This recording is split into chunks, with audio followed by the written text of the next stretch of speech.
Guna pengendalian harga beras yang melonjak, pemerintah Kabupaten Bogor bersama Kadin dan PD Pasar Tohaga menggelar operasi pasar khusus beras di Pasar Cigombong belum lama ini. Ratusan warga pun rela mengantre demi mendapatkan beras murah yang baru saja dikirim Bulog dalam operasi pasar tersebut. Warga yang mayoritas ibu rumah tangga ini hanya mendapatkan jatah pembelian 1 karung beras berukuran 5 kg dengan harga Rp53.000, di mana harga pasaran saat ini mencapai Rp76.000 hingga Rp80.000 untuk ukuran 5 kg. Menurut PJ Bupati Bogor Asmawato Sepu, giat ini dilakukan sebagai upaya mengendalikan inflasi dan menekan harga kebutuhan masyarakat menjelang bulan suci Ramadan. Pemerintah Kabupaten Bogor sudah menyalurkan hampir 20 ton beras di Pasar Cigombong ini.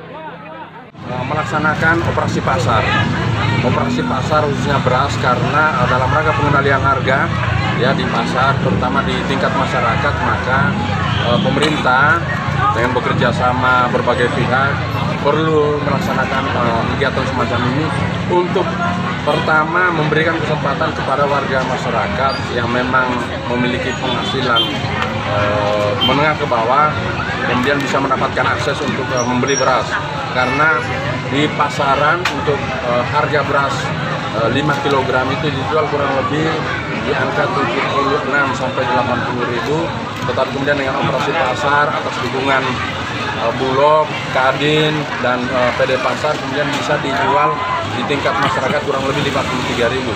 Tentu ini adalah bagian dari upaya kita sekali lagi pengendalian inflasi, ya, menekan harga-harga terutama untuk masyarakat, dan yang paling penting juga adalah mereka menghadapi Ramadan. Sementara operasi pasar ini akan rutin dilakukan secara bergiliran di wilayah Kabupaten Bogor hingga harga beras di tingkat pengecer kembali stabil. Dari Kabupaten Bogor, Herman Bons melaporkan.